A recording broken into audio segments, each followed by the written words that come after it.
Hola, ¿qué tal amigos? Les habla Raúl Cedillo Krishna, psicólogo y escritor. Hoy estaremos hablando de la ansiedad con un buen amigo, especialista precisamente en el tema ansiedad, depresión y angustia, con especialidad en terapia cognitiva conductual y un montón de cosas más que nos llevaríamos todo el programa si les digo su fascinante currículum.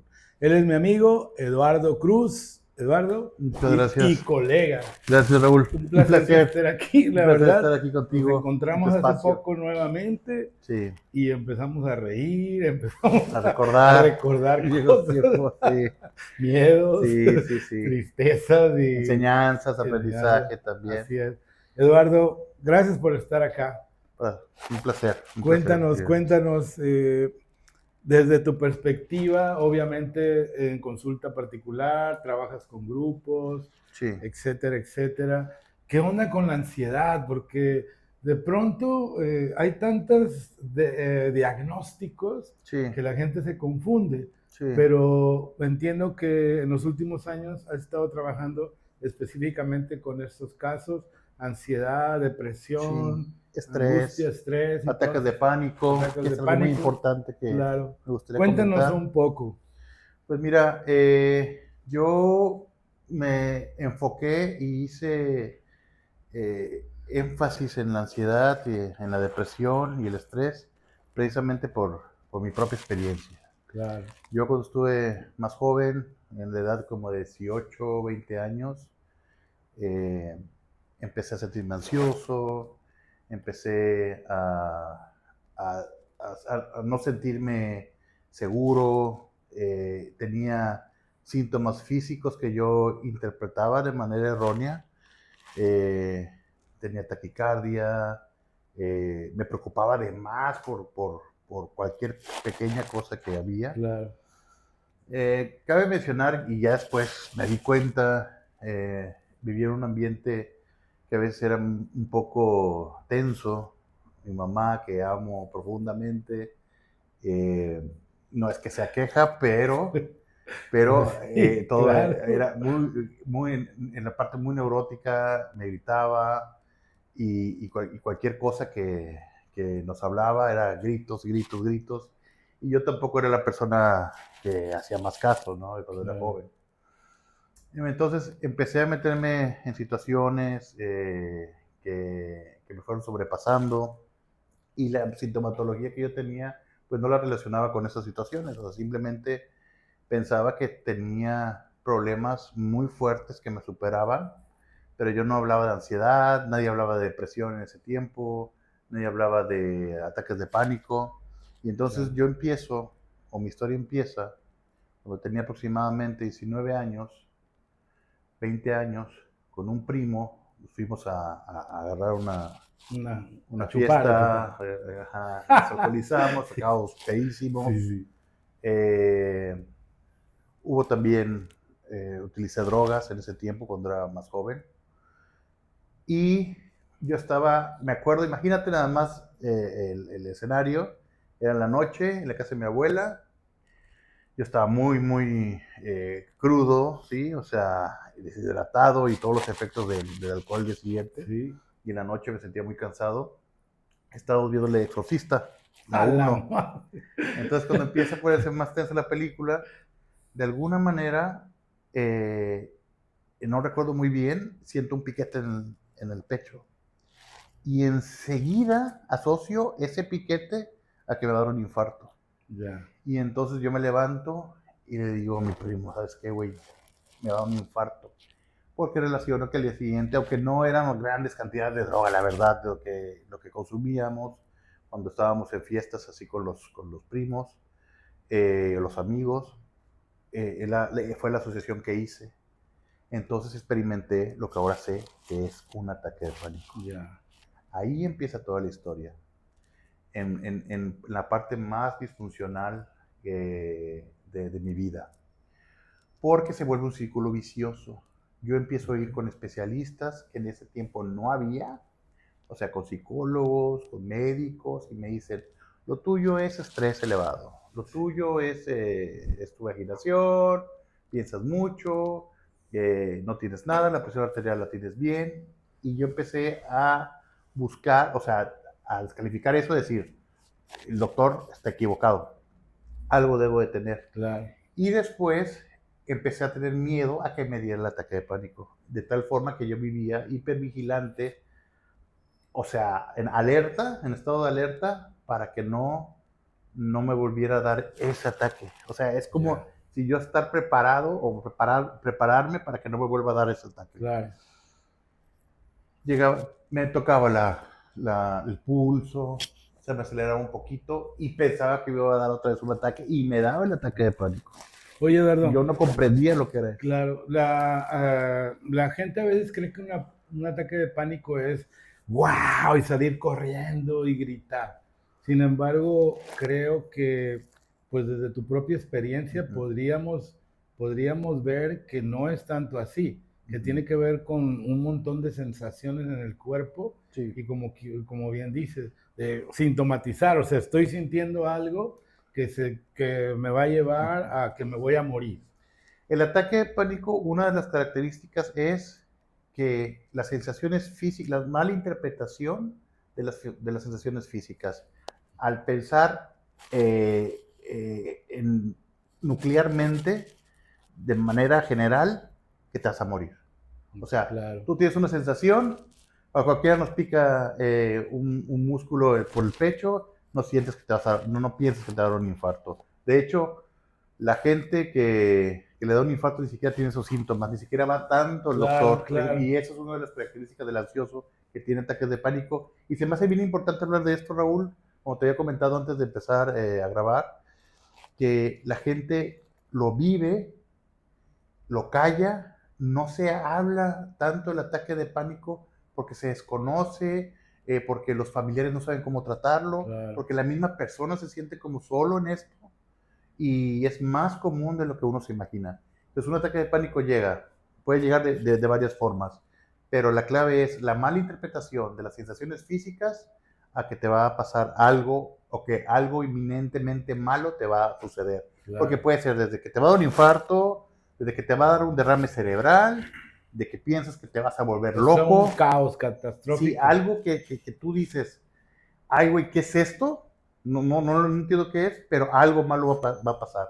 ¿Por qué? Pues después se explica, y esto nos llevaría mucho tiempo, bajo un complejo sistema de supervivencia del cuerpo fisiológico que nos ayuda a supervivir.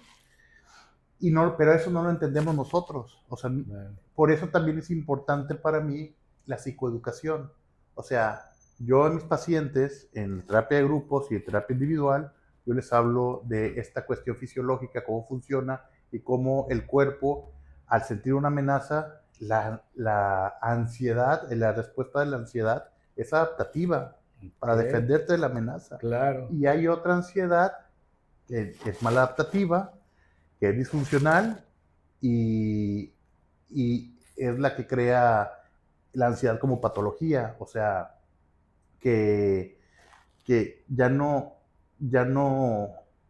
crea deterioro, claro. crea trastorno. Y cuando hablamos de trastorno, y tú lo sabes, pero muchas personas no comprenden, no quiere decir que te estés volviendo loco, claro. Sino que ya empiezas a tener problemas en ciertas partes importantes de tu vida, en el trabajo, con tu familia, ya no quieres salir, ya no quieres convivir socialmente, porque tienes miedo que alguna de esas sensaciones o algo que suceda se exceda y puedas sentir esto que te lleva al ataque de pánico. Sí. Oye, Eduardo, yo recuerdo aquella vez que andábamos en México, sí, que nos botaron ahí, veníamos de acampar y habíamos hecho un montón de cosas en el bosque, que nos dejaron ahí en México, y ahora tomen el metro y váyanse a la central, pero pasó algo bien interesante. Tú me dijiste que pues sentías ansiedad.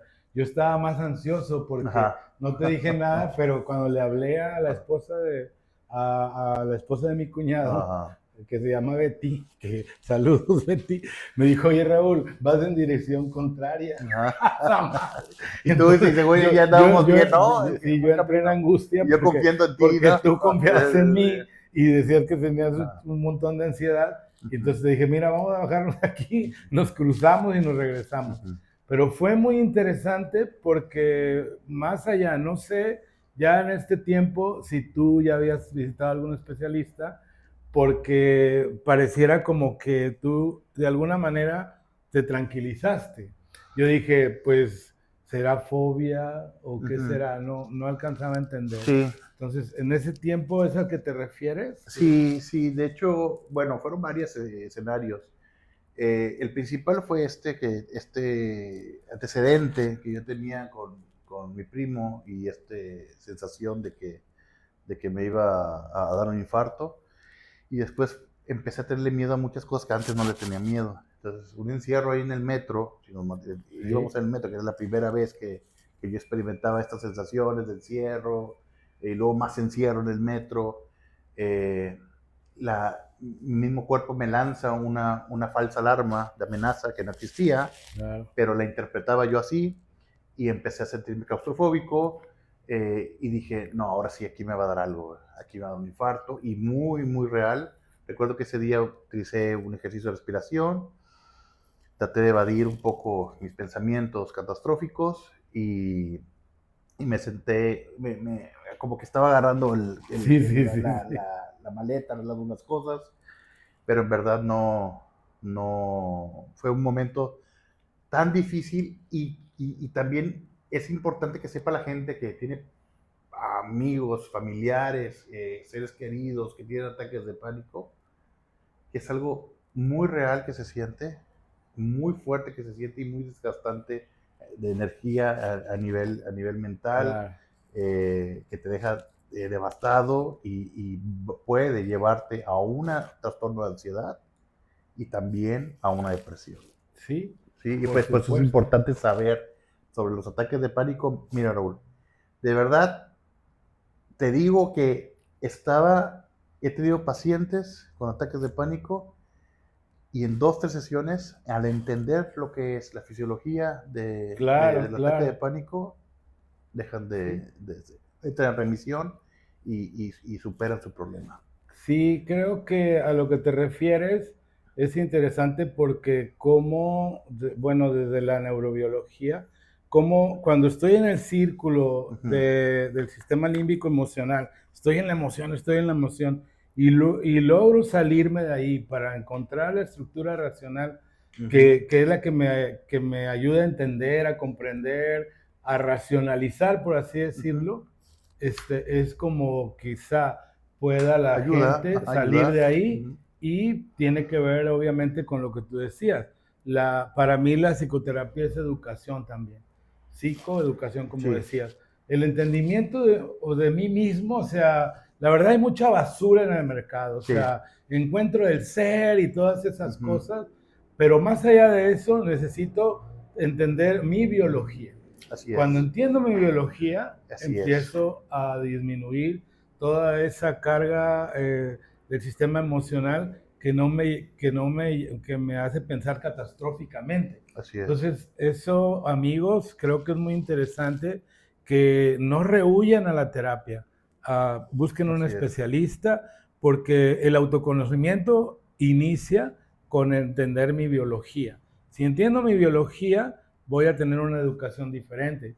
Y bueno, tú desde tu parte, desde tu especialidad, que es la terapia cognitiva, pues obviamente van cambiando los procesos cognitivos Sí, y de percepción hacia la vida, hacia el claro, contexto, hacia lo que me está pasando. claro. Es muy, muy padre. Oye, Eduardo, y de ahí, obviamente, la ansiedad que lleva a los ataques de pánico, pero también yo creo que desde tu experiencia has visto que existe como una ansiedad generalizada. Sí, de hecho, ujú. Está Cuéntanos, catalogado así. cuéntanos un poco de eso. La ansiedad generalizada es como la predisposición, o yo lo llamo como tener la excusa perfecta para estar preocupado siempre. Sí, Okay. no es tan fuerte como un ataque de pánico, pero es algo que está mantenido, que todos los días lo tienes y se puede diferenciar básicamente como rasgo de personalidad, esta parte de la ansiedad, Okay. o como es a nivel estado. O sea, tú estás bien, estás en tus niveles de equilibrio, con una ansiedad. Eso es bien importante, Raúl, que la gente lo entienda. La ansiedad es necesaria para la supervivencia, es una emoción, un mecanismo que ayuda desde que existimos para luchar contra las amenazas, Claro. ¿sí? O sea, es por ponerte un ejemplo, el más simple. Cuando estamos en una selva, quién sabe cómo ya está ahí, ¿verdad? Pero ya estamos en la Sí, selva, sí.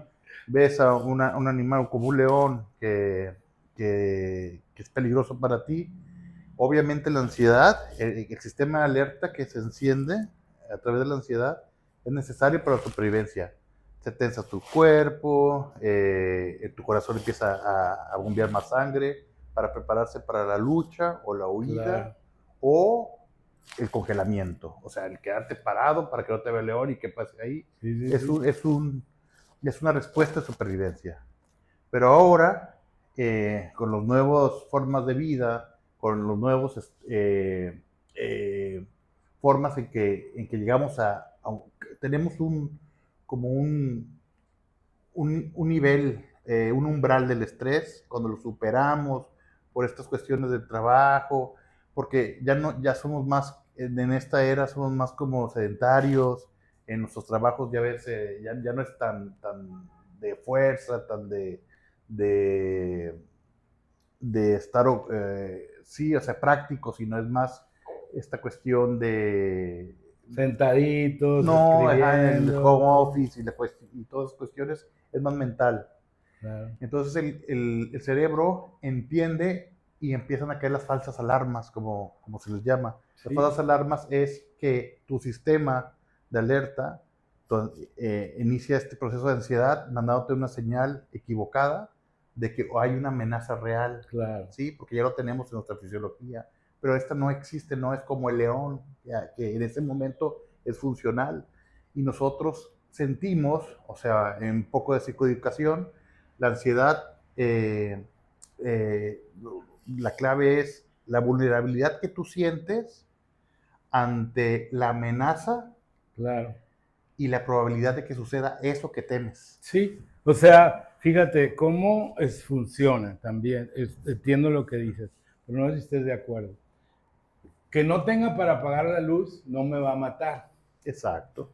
pero te va a generar un montón de ansiedad porque llegue el día y Sí, no tenga los recursos. exactamente. Entonces, es así Sí, como lo que tú dices, o sea, me sí. alarmo Pero de lo que fíjate, va a pasar. ese es un ejemplo muy práctico y común en el día a día de las personas y lo que, eh, para abonar a este ejemplo que tú pones, es la vulnerabilidad de que me llega este recibo o ¿qué habías Ese dicho? cobro, ese Ajá, lo del cobro y cobro que no vas a poder pagar. y pensar, no, pero es que eso puede pasar y tú puedes decir, bueno, no voy a poder pagar, no pasa nada y me relajo. En algunas personas o en muchas personas sucede que no voy a poder pagar, va a pasar algo muy malo, Sí, me van a meter a la cárcel, me van a cortar la luz enseguida, catastróficamente. yo ya no voy a poder tener luz nunca, me van a A quitar multar, el y medidor. haciéndose, eso es lo que se le llama el pensamiento catastrófico, la sobreestimación de la amenaza, o sea, sí hay una pequeña amenaza ahí, pero tú la estás haciendo mucho más Claro, grande claro. y tus recursos, como dices, no tengo dinero, no tengo quien me apoye, los ves minimizados, entonces ahí es cuando esa discrepancia hace que la ansiedad se vuelva mucho más Claro, fuerte. claro, Y entonces, pues tú no estás en paz, claro. tienes insomnio, no puedes dormir bien, problemas gastrointestinales, taquicardias, rumiación, siempre dándole vueltas al asunto, Sí, que es algo que te evita estar disfrutando el momento claro, del aquí y el ahora, claro, ¿no? claro. Eduardo, compártenos y a la gente compártenos algunos puntos que pudieran ayudar. Sí, Raúl, la parte de la mejor recomendación que yo le puedo hacer a todas las personas es, primero, hay un punto bien importante.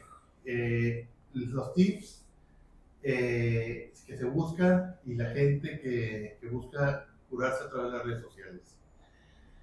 Se mete a Claro, internet, tengo esto, me duele el corazón, me duele la cabeza, y encuentran hasta que siente que algunos, por exagerarlo, ¿no? Que embarazo psicológico, ¿no? Ay, estoy embarazado, un hombre, ¿no? Sí, sí, sí, sí. Entonces, no se confundan, hay mucha sobreinformación, hay mucha pseudoinformación, busquen que las fuentes sean confiables. A mí no me gusta dar como los 7 tips para curar la ansiedad, Claro, los 5 claro, tips para, porque no existe eso. claro.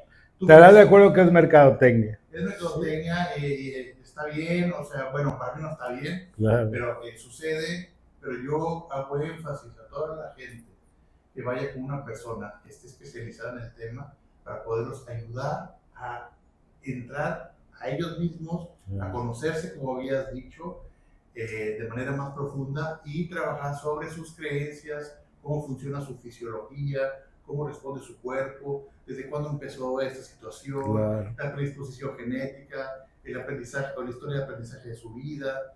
Y esta es la mejor recomendación que puedo hacer, respondiendo a la Claro, pregunta. claro, gracias Eduardo. Oye Eduardo, hay también, acaba de decir algo muy interesante Sí, y tiene que ver con esto, con un montón de información difusa. sí, Hay cierta confusión entre la depresión y la ansiedad. El que es deprimido es ansioso, el que es ansioso es deprimido. Desde tu experiencia en tu trabajo sí, terapéutico, cuéntanos un poco de esto. sí, se solapa una a la otra, ¿eh? O sea, Ok, un problema de ansiedad te puede llevar a un problema de trastorno del estado de ánimo. ¿Por qué? Te cansas, te da miedo salir, te da miedo juntarte con la gente, en las fiestas, ya no quieres socializar, te sientes inseguro de ti mismo, y eso te lleva pues, a desanimarte, a sentirte que no eres capaz, a perder la claro, confianza en ti mismo, y entonces eso te lleva a la depresión. O un problema de trastorno de estado de ánimo te puede llevar a ponerte ansioso también, un trastorno de claro, ansiedad, porque siento que no voy a salir, siento que ya no disfruto las cosas que antes disfrutaba. Entonces digamos que son trastornos, condiciones que van de la mano y se van fortaleciendo de manera negativa, se va reforzando uno al otro. De claro. hecho, ya existe en la clasificación de los trastornos diagnósticos del CIE Sí, la depresión ansiosa. claro, Y hay desde el modelo diagnóstico, hay algo mucho más interesante. Que la depresión y la ansiedad, entre otras condiciones, tienen factores comunes, como la desregulación emocional, claro, esta parte también de la parte ansiosa, la parte de las ganas o la falta de motivación para hacer las cosas. Entonces, encontrando esos factores, ya trabajamos ya no de una etiqueta de depresión o ansiedad, sino ya, el factor que hace que que las personas se sientan disfuncionales ya, o problemas. claro, Entonces, sí, o sea, parecen condiciones diferentes, tienen diferentes abordajes, no todo es lo mismo, o sea, de persona a persona, a pesar que hay factores en común, el abordaje es diferente. Eso también es importante, claro, que tú lees un libro que te puede ayudar mucho, pero no quiere decir que te va a ayudar a ti como le ayudó a otra claro, persona, claro, porque viene en todas las direcciones hacia de afuera, ¿sí? sí, Como de adentro hacia afuera, o sea, así es. hacia afuera y de dentro hacia afuera. Entonces, sí es importante tomar en cuenta este punto. Normalmente a una persona cuando va al psiquiatra, que es lo que yo he visto, le dan un ansiolítico y un antidepresivo. Así Siempre es.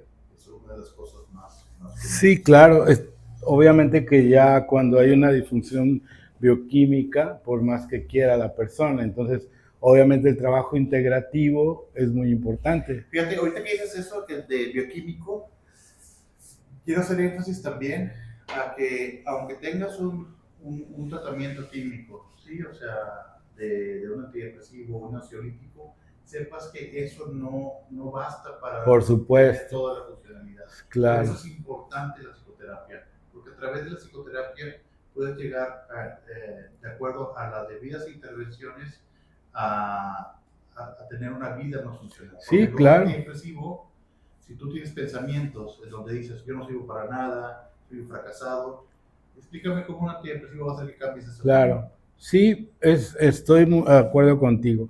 Lo que está en el fondo, que es lo que se trabaja en la psicoterapia, como tú y yo lo hacemos, es lo que va a ayudar a resolver el asunto. Obviamente el antidepresivo es, o ansiolítico o antipsicótico es para que las personas quizá no estén sufriendo. Pero al final de cuentas es muy interesante, amigos, que no creamos que porque ya me tomé un antidepresivo o un ansiolítico, ya estoy bien. La psicoterapia es importante. La psiquiatría también, o sea, Ah, hay claro, veces claro. que es necesario ir a la par, Así pero es. pensar y manejarlo así, con nada más con medicamento, es muy limitado. Claro. Mira, no quisiera que termináramos esta charla, está muy buena, Sí, gracias. sin comentar algo. En uno de este primer libro, escribo sobre las enseñanzas indígenas, de donde he estado, náhuatl, huicholes, pero también lo que aprendí de los indios Lakota, que otras personas me compartieron.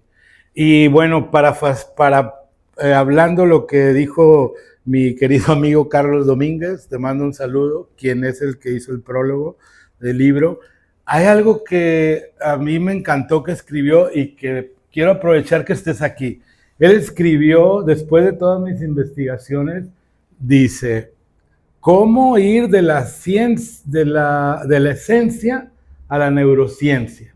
Entonces, tú, bueno, eres un líder temazcalero o de temazcal, de los cuales yo voy cuando necesito, pues, esparcimiento, detener la mente y todas esas cosas, como no sé si llamarlo alguna terapia alternativa, pero tú creo que eres el más indicado ahorita, amigo, que pudieras compartirnos esa parte, porque hay una parte quizá muy desconocida y a lo mejor mágica y mística sobre este tipo de, Malentendida. claro, de este tipo de ceremonias. Pero creo que hay un puente, como también lo dice Carlos en el libro que me gustó, hay un puente entre la esencia del ser humano y la neurociencia, que es precisamente lo que hablábamos. Hay una biología en mí, pero al entender la biología, quizá vaya a entender de dónde viene mi ansiedad y mi angustia. Pero, o sin embargo, creo que para mí que es importante que nos compartieras desde tu experiencia. Obviamente, el camino profesional, científico que tú tienes, eh, haciendo una integración con este tipo de ceremonias. Platícanos, porque para mí es muy interesante. Mira, desafortunadamente tenemos muy poco tiempo. Sí. Tan solo hablar de ansiedad es muy complejo. Claro. Lo digo en algunos de mis videos, en mis redes sociales. Decir que la ansiedad es exceso de futuro, la depresión es exceso de pasado, es para mí súper limitante. Como ahorita también, o sea, hablando de ansiedad, nos podemos pasar 3, 4 horas, el espacio nos lo impide. Y bueno, es nada más como un poquito de que tiene que ver con mi experiencia. Lo que claro, claro. Compártenos. Lo que nos habías dicho. Pero tocando ese tema, casi yo no lo comparto, son la gente que está cerca de mí, es lo que saben que yo participo en ese tipo de ceremonias, soy líder de ese tipo de ceremonias, de la ceremonia mítica. El NIPI, Temazcal. Hay una parte, la esencia y neurociencia, yo no sé cómo lo explique él y de qué forma, pero como yo lo entiendo, como me estás diciendo, es la neurociencia, lo que se puede explicar, lo explicable, integrarlo con lo que no se puede explicar. ¿Qué sucede? Claro. Que no solo por el hecho de que no se sepa explicar, no quiere decir que no exista. Claro. Y en este tipo de ceremonias, como en otras tantas en diferentes partes del mundo, nos sirven para ir hacia nosotros mismos. Claro. Como tú lo has sentido, como tú nos lo has dicho, hemos compartido también con tus grupos ahí que tengo el placer de tenerte y ojalá y siga Claro, por compartiendo. supuesto. Tenemos que, no podemos hacer menos nada, o sea, acercarnos a ceremonias de cualquier tipo, incluso a la iglesia, a la religión, puedes encontrar esta integración que te ayude a ir hacia ti mismo, hacia Claro. dentro de ti, donde están los problemas y las soluciones. ¿Sí? Claro. Y esa es una de las formas más bonitas que hemos encontrado, porque es algo donde, aparte que es ancestral, hay memoria en nuestro cuerpo, Claro. y es algo que te ayuda a sanar, ¿sí? Entonces yo invito a la gente que si tiene oportunidad, en este caso, de trabajar en la parte de las ceremonias ancestrales de cualquier tipo, que viva la experiencia, que se preste que tenga apertura para vivirlo, siempre y cuando también que sepan que las personas que están ahí alrededor, los líderes, estén preparados, o sea, Claro, que tengan ya claro. experiencia y tengan una línea que los soporte, que Claro. los avale, porque también hay bastantes personas que hacen temazcal, que hacen inipi, que hacen de eso como algo que no es como debe de ser. Y entonces Claro. ya no sientes esas sensaciones o te llevan a ese punto que es lo que queremos experimentar. Sí, claro. Hay que tener cuidado con eso, pero es que yo, en términos generales, tenga la apertura para experimentar y sentir, y desde ahí a lo mejor encontrar alguna respuesta que la ciencia no te pueda dar. ¿Sí? Claro. O integrarlas a tal punto que empieza a entender las cosas que ya no sé, han sido explicadas desde la ciencia. Claro. Fíjate que todo lo que tiene metodología tiene un buen final. Si no hay metodología, incluso en estas ceremonias que he estado en muchas, en diferentes lugares, cuando hay una metodología podemos ver que hay resultados y hacia el objetivo, hacia encontrarte a ti mismo. Y una de las cosas que yo les quisiera compartir es que hay algo que en la psicología holokinética se llama mente grupal. La mente grupal es una manera de desarrollar un sentido que normalmente no desarrollamos en los seres humanos, que tiene que ver con la sensibilidad del otro, que tiene que ver con la percepción extrasensorial. Es muy interesante. Y yo creo, hermano, de acuerdo a mi experiencia, que eso pasa en las ceremonias. Una vez he estado en ceremonias y he estado en un lugar sin comer y la gente come abajo por mí y he sentido en la Vision Quest, que también podríamos hablar mucho de eso en otro momento, que me gustaría, exactamente, que estuvieras acá con nosotros. Te agradezco mucho, querido amigo, que estés aquí. Algo último que quisiera decirle a nuestros espectadores que van a ver este podcast. Bueno, pues primero agradecerte a ti por todo este tipo de trabajo, que se ve que le echa todas las ganas y que va por buen camino. Gracias. Te deseo lo mejor, Raúl, y que vengan con Raúl a sus cursos, a la oferta que hace de sus diplomados, y lean su libro. Gracias. Es muy interesante la experiencia que tiene este señor, que yo respeto mucho. Es amigo mío como psicólogo, como un investigador, como un buscador, como una persona que siempre está en constante desarrollo, al encuentro de él mismo. Me acuerdo mucho, hicimos un viaje en autobús, estaba contándome una anécdota que en ese momento me ayudó mucho a comprender muchas cosas. Pero más que la anécdota fue la intención que él tiene siempre de ayudar a la gente y dar todo de sí, y eso te agradezco mucho, Raúl. Gracias, hermano. Yo sellé una amistad muy bonita contigo, una hermandad ahora, y bueno, ojalá y podamos colaborar a futuro. Por supuesto. En algunas claro que sí, hermano. Gracias por invitarme a tu podcast, ¿Y dónde podemos encontrarte? Eso, que te tengas mucho éxito. Gracias. A mí me Cuéntanos. puedes encontrar en redes sociales como psicólogo Eduardo Cruz por Instagram, en Facebook, TikTok y bueno, yo también tengo un centro psicológico más adelante que la creación de Unidad Ok. Nacional y entonces pues estamos para trabajar juntos y para la gente, ¿no? que sepa que hay especialistas con ética que podemos ayudarlos bien preparados y que la solución está al alcance. Claro. ¿Sí? Sobre todo ya ahorita con la tecnología, das en línea, ahorita está dando en línea. Sí, sí, también. En línea y bueno, o sea, y acercarse también a... Ok. ¿Tu teléfono, si alguien quiere una cita contigo? Sí, me puedes encontrar por WhatsApp, ahí en las redes sociales, Okay. ahí vienen los contactos. Ok. Eduardo Cruz. El teléfono de contacto, ahí viene toda la información, incluso por Instagram, por Facebook, por inbox, pues pueden contactar. Y pues, un placer estar aquí con Perfecto. ustedes. Pues tengo algo para ti. Sí. Préstame una pluma, chicos. Ya me había dado la segunda parte, ¿sí? Te di el 2, pero no tienes el 1. Tienes que tener el 1.